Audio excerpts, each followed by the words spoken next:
soil and silence. The mornings on Rellin Holt's farm were always quiet. Just a whisper of wind over wheat, the hum of solar panels along the roof, and the rhythmic thunk of the irrigation system.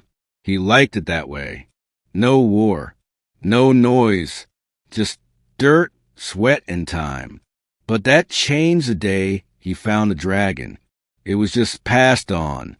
Rellin was out near the West Ridge, checking for fence breaches after last night's dust storm, when he noticed a furrow in the dirt. Something big had fallen. He followed the trail, shotgun slung but unraised, more curious than cautious. Maybe it was a down drone, or one of those rogue hunting bots the Frontier Patrol kept warning about. He didn't expect to find an alien, and not just any alien, a dragon.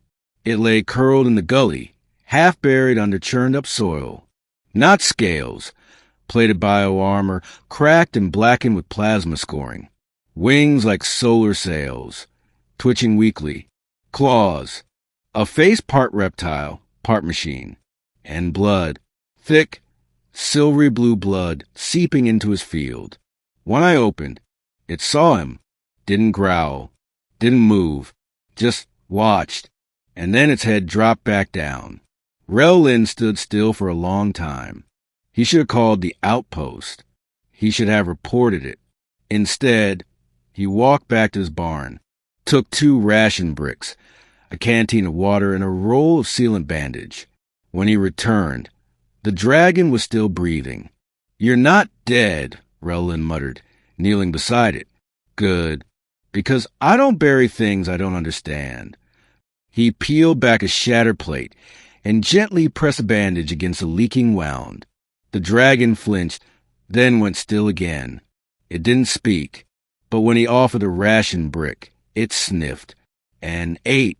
2, dragon in the barn. He brought it into the barn. It took him 3 hours, a skid loader, and most of his backup generator power to warm the interior to alien blood temperatures. The dragon, the soldier, he realized, wasn't a beast. Its eyes were too focused. It understood him, watched him. He fed it, watered it, repaired what he could. It didn't speak, not with a mouth. But on the second night, it used a projected glyph, burned into the barn wall. Gratitude. Rellin wiped soot off his hands and sat down beside the dragon's resting body. "What's your name?" No answer. He sighed.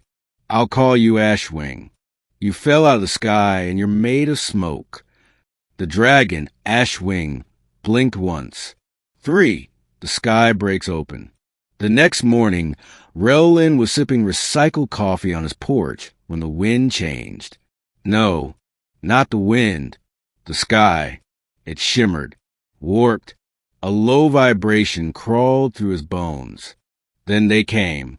3 ships, black as obsidian, silent, cruising down from the upper atmosphere like blades falling from heaven. No engines, no markings, just presence. They hovered over the field.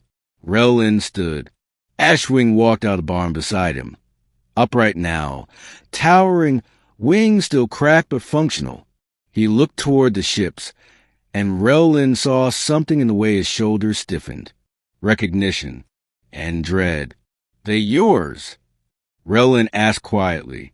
Ashwing raised his head and burned a new glyph into the air. "No, enemies." The lead ship opened. Figure stepped out, sleek, humanoid, armored in luminous veils. Eyes like glass. No visible weapons, but power radiated off them like heat. One of them stepped forward and spoke, voice like silk on a blade. "Human, you are harboring stolen military property. Release the asset." Ashwing growled. Rellin said nothing. He didn't fully understand what Ashwing was, but he understood one thing. Whoever these things were, they didn't care if he lived or died.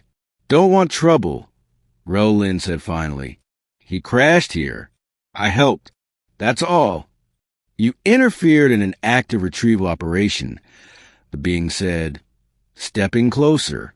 "This creature is a defector. A failed weapon. Turn it over. Ashwing stood between them, wings partially flared, leaking steam from cracked plates. Leave. He burned into the air with a snarl. The lead alien tilted its head. You would protect this man? Ashwing didn't answer with glyphs. He stepped forward and roared. The sound ripped across the fields, scattering dust and birds alike. And the moment of peace shattered. For fire and soil. The first blast struck the edge of the wheat fields, white plasma, vaporizing crops and searing a path toward the house. Rellin dove as his porch disintegrated behind him.